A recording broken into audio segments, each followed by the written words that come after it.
Y hoy quiero por eso llevarlos a través de la palabra de Dios.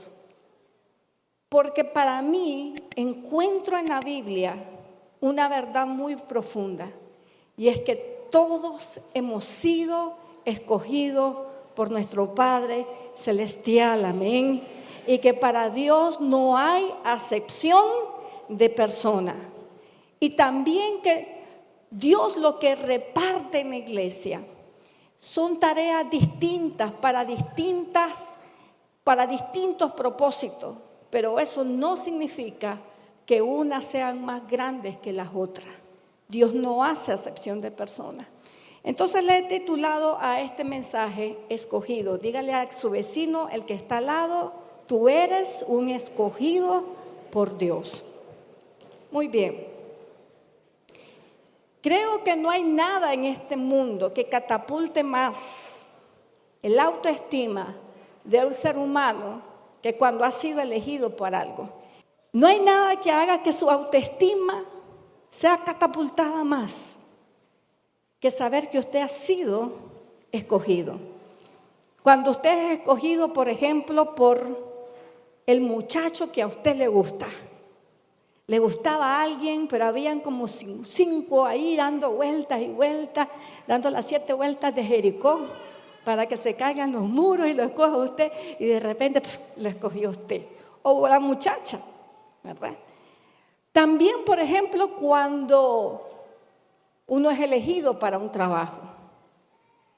Cuando usted pone un currículum y llega y pide a Dios con todo su corazón que lo elijan y de repente, ¡clac!, usted es el elegido. En una ocasión me acuerdo que apliqué a un trabajo y la persona que me había recomendado me había hecho tener una expectativa grande. Me había dicho, yo conozco al representante de tal empresa, así que ya tenés fijo ese trabajo. Cuando llego a la entrevista, ya dado por sentado que yo ya llevaba la ventaja, entro y habían alrededor de 40 mujeres más recomendadas por la persona que me estaba recomendando a mí. Ay, Dios mío, sabía que la cosa iba a estar difícil. Pero qué bonito es cuando a uno lo eligen para un trabajo. Por ejemplo, los jóvenes cuando son elegidos para que le otorgaron una beca. Alguien vino y le dio una beca a una institución, una escuela, una universidad. Qué cosa más rica, qué momento más espectacular se siente en la vida cuando uno sabe que es uno escogido. Primera de Corintios, capítulo 1, verso 26, y vamos a seleccionar esa perícopa hasta llegar al verso 30. Entonces leamos lo que dice Primera de Corintios, capítulo número 1, verso 26. Dice así: consideren, hermanos, su llamamiento. Y le dice Pablo a la iglesia de los Corintios, una iglesia que estaba muy contenta porque era nueva y también tenían muchos dones espirituales. Entonces, generalmente, cuando uno ha sido o ha tenido la oportunidad de hacer cosas para el reino de los cielos, tiene dones, una de las cosas que comienza a inflarse inevitablemente en el corazón hasta de las personas que aparentan ser más maduras en Cristo es el ego. Cuando alguien nos comienza a felicitar, ve qué bonito cantaste, qué bonito predicaste, qué bonito hiciste esto o lo otro, el ego comienza a inflarse. Entonces Pablo le va a hablar acerca de este tema, pero primero los aterriza. Los aterriza y les dice la siguiente: ustedes, muy poquitos de ustedes, dice, son sabios. No muchos de ustedes, dice, son sabios según los criterios humanos. Pablo reconoce que en la iglesia de Corinto había gente que de acuerdo al criterio humano de lo que es la sabiduría, las letras, las ciencias y todo eso, había uno que dos en medio de la iglesia que pudieran haber tenido ese grado de intelectualidad. Pero Pablo le dice, no muchos de ustedes son sabios. Y tampoco le dice, muchos de ustedes ni son muchos los poderosos. Pablo le decía a la iglesia, ustedes están conformados de gente que no tiene poder de acuerdo al grado de poder o a lo que el mundo determina como poderoso, como por ejemplo sería para nosotros algo así como carreras universitarias, puestos de alta envergadura, puestos de gobierno o mucho dinero que también da poder. Pero Pablo le dice a la iglesia, entre ustedes tampoco hay muchos poderosos. Y también después le dice, ni tampoco gente noble, gente ni de apellidos, ni de alcurnias, ni nada de esas cosas. Pablo reconoce el estado social, económico y también intelectual de la congregación de Corintios. Y le dice, ustedes en sí, de acuerdo a la medida de lo que los hombres consideran gran cosa, ustedes no son gran cosa. Pero le dice, Dios eligió, y comienza a decirle lo que verdaderamente eran. Y le dice, ¿a lo qué? A lo necio del mundo, para avergonzar a lo sabio, y a lo débil del mundo, para avergonzar a lo fuerte. También Dios escogió lo vil del mundo y lo menospreciado y lo que no es, para deshacer ¿qué? Lo que es. En otras palabras, Pablo le está diciendo, ustedes eran personas necias de acuerdo a los estándares del mundo. Eran débiles de acuerdo a los estándares del mundo. También eran vil y eran menospreciados. Desde una perspectiva humana, nadie elige a una persona con esta característica. Cuando usted aplica un trabajo y usted presenta el currículum, usted tiene que dar la mejor cara de sus habilidades y de su persona. Los términos intermedios en los currículos, así, usted no puede poner en un currículum como sé tal cosa o tal habilidad a medias. Usted tiene que venderse bien para poder ser elegido. Sin embargo, Pablo le dice a la iglesia, Dios los eligió a ustedes, aunque eran débiles, eran necios, eran, ¿qué dice? Vil, y también eran lo menospreciado. Muchas veces en mi vida, este ha sido uno de los pasajes claves para entender por qué yo no me debo de sentir poca cosa. Todos lidiamos tarde o temprano con una sensación de pequeñez, con esa sensación de no soy apto, ¿quién me va a escoger?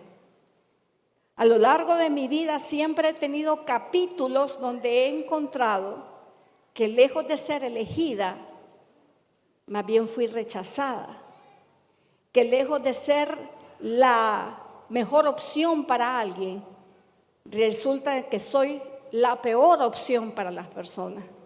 Pero resulta ser que van a venir episodios en la vida en que usted va a tener que hacerse para atrás y su corazón va a tener que pasar por una especie de dolor y de tristeza por no ser el elegido para muchas cosas que usted ha querido ser llamado, ha querido ser elegido. Y cuando he tenido que pasar estos momentos, estos episodios en mi vida, este es el pasaje que a mí me rescata de llegar a ser una persona con baja autoestima. Porque yo entiendo por la palabra de Dios de que yo no necesito hacer la gran cosa para que Dios me dé gracia y favor. Entiendo que no necesito tener los grandes títulos o las grandes cosas para ser elegida como una hija de Dios. Porque el sistema de selección de Dios es muy diferente al sistema de selección humano.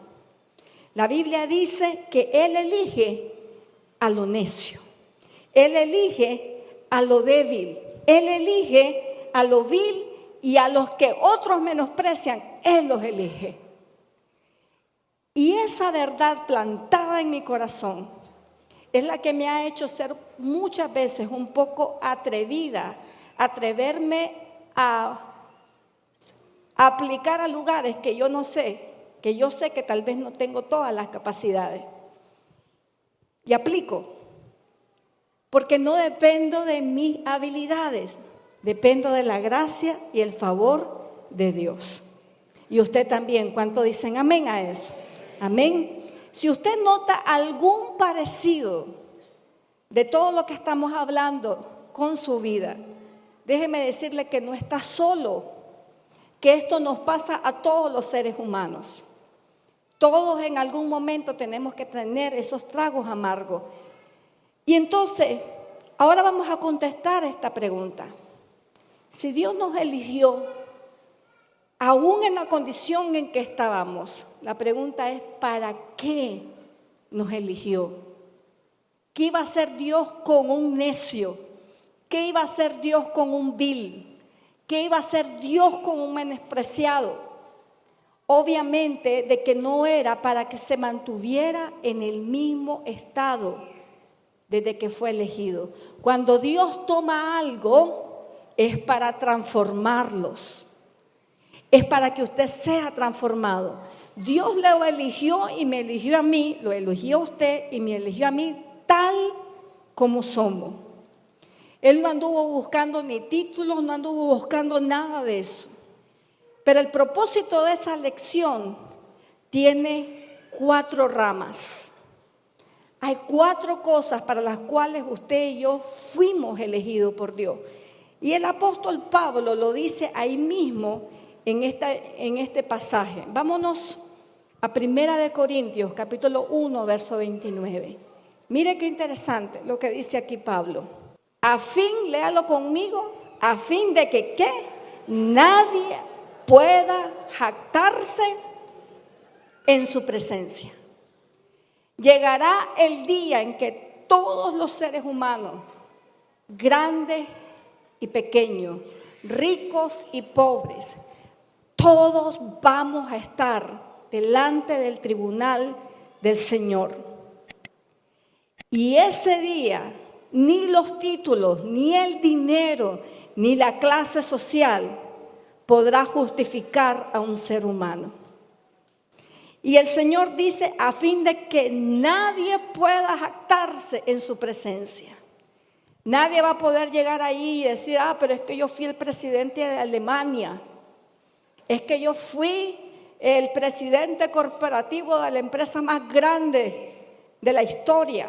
Nadie se podrá jactar en la presencia de Dios. Entonces, ¿qué pasa después que nosotros hemos sido elegidos? Pablo plantea que hay 4 cosas que deben de pasar después que nosotros hemos sido elegidos por Dios.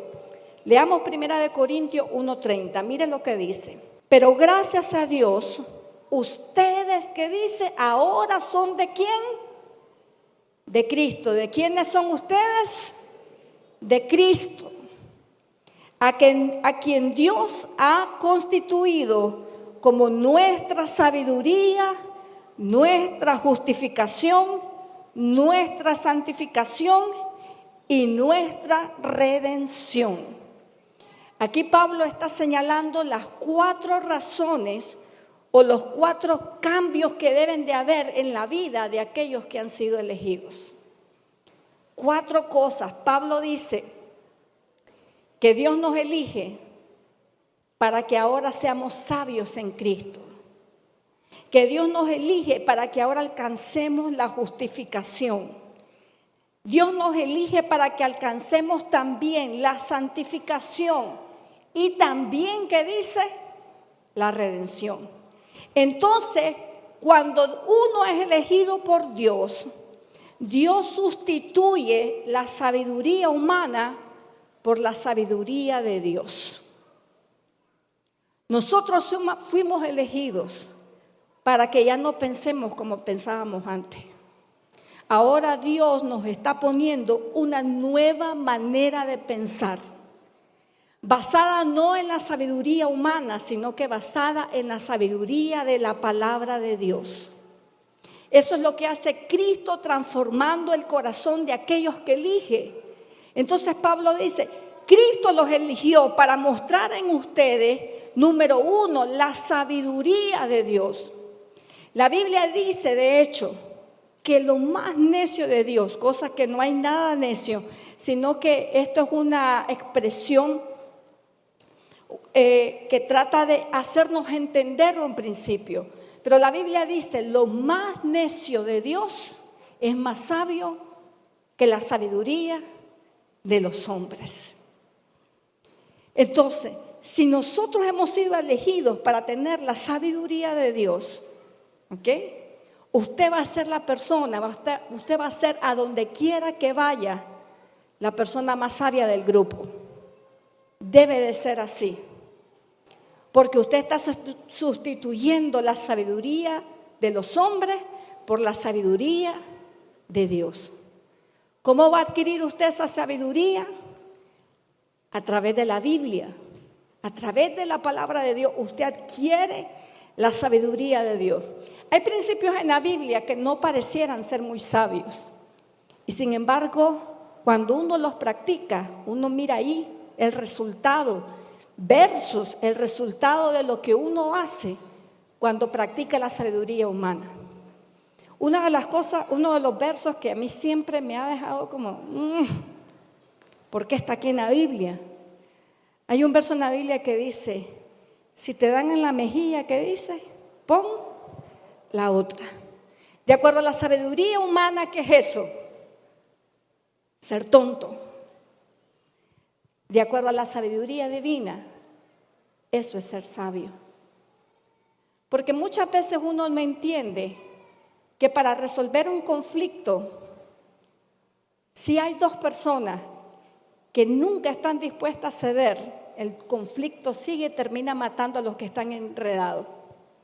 Entonces Dios dice, acaba el conflicto cediendo, lleva al agravio. Entonces usted dice, pero eso es sabiduría de tonto, pero es sabiduría divina. ¿Cuántas veces no he visto gente que practica eso y le va bien en su matrimonio? Le va bien en las cosas que hacen.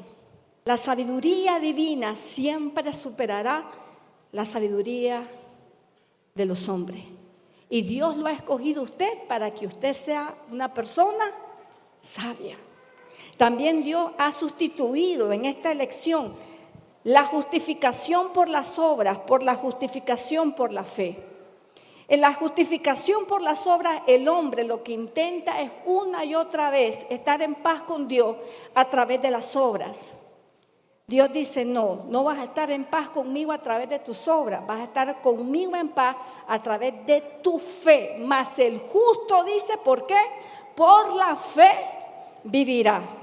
Y obviamente que las personas de fe son personas que tienen obras, pero no son las obras las que justifican, es la fe y la fe en el Hijo de Dios, en Jesucristo. Eso es lo que nos justifica.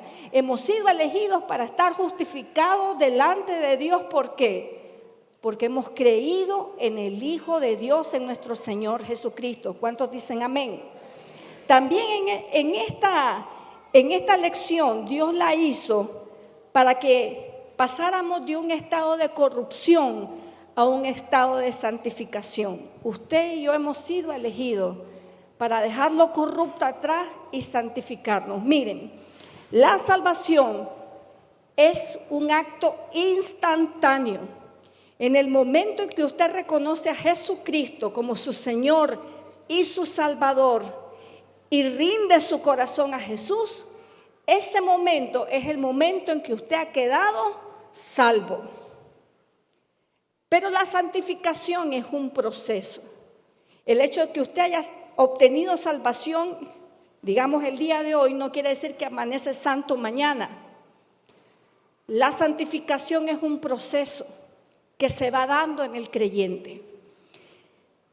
He estudiado las dos posiciones acerca de la salvación. La posición bautista, que cree de que la salvación nunca se pierde, y la posición Asamblea de Dios pentecostal, que cree que la salvación se pierde. En ambas hay algo en común. Sin santidad nadie verá al Señor. Los bautistas dicen, por ejemplo, el Bautista dice, no, la salvación nunca se pierde porque el que es salvo no peca. Si la persona anda de pecador, entonces lo que quiere decir es que nunca fue salvo. En la Asamblea de Dios dice algo como, tú puedes ser salvo, pero si vives una vida de pecado vas a perder tu salvación. Y en ambas líneas hay textos bíblicos para justificar cada una de las posiciones. Cuando yo veo eso, yo digo, no hay que pelear tanto. A la verdad que los dos estamos en la misma línea. Sin santidad, nadie verá al Señor. El Bautista dice, si no vive en santidad es que nunca fue salvo. En la Asamblea de Dios dice, pudo haber sido salvo, pero como vive en pecado, entonces ahora perdió su salvación. Al final es lo mismo. Al final lo que importa es que la persona que recibe a Jesús viva en santidad. Y Dios nos ha elegido para vivir una vida en santidad. Por eso Pablo dice aquí, en 1 Corintios 1:3, ahora que ustedes son de Cristo, dice, también han sido llamados a la santificación. Y lo último, ¿para qué fuimos elegidos? Es para que usted y yo entendamos que nosotros hemos sido transportados, trasladados de la muerte eterna a la vida eterna. Hay momentos en la vida que usted va a fracasar. Hay momentos en mi vida que he fracasado. Pero la razón por la que nunca siento que el fracaso me desbarata es la siguiente.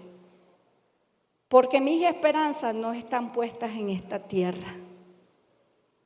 Mis esperanzas están puestas en la patria celestial. Yo sé que en esta vida muchas veces voy a tener logros, otras veces voy a tener fracasos. Algunas veces voy a ser elegida, otras veces voy a ser rechazada. Pero al final del día, ¿saben lo que importa de la historia de cada uno de nosotros? Es que cuando el Señor pase lista, como decía el corito, a mi nombre yo feliz responderé. ¿Se acuerdan de ese coro? Cuando allá se pase lista, cuando allá se pase lista, cuando allá se pase lista, a mi nombre yo feliz responderé. ¿Cuántos alaban al Señor? Amén. Aleluya. Dios nos ha elegido para alcanzar redención. Así que, amados hermanos, la próxima vez que su corazón se rompa, alguien no le dio el lugar que usted quería, siempre sepa de que nosotros fuimos elegidos para algo maravilloso. Y en esto, dice la Biblia, no hay acepción de personas. Y aunque pasemos por este mundo con fracasos, lo importante un día es que nuestro nombre esté escrito en el libro de la vida. Dice la Biblia, ¿de qué le sirve al hombre ganar el mundo y perder su alma? Si usted tiene su nombre allá, hermanos, usted ya está hecho. Ya está hecho.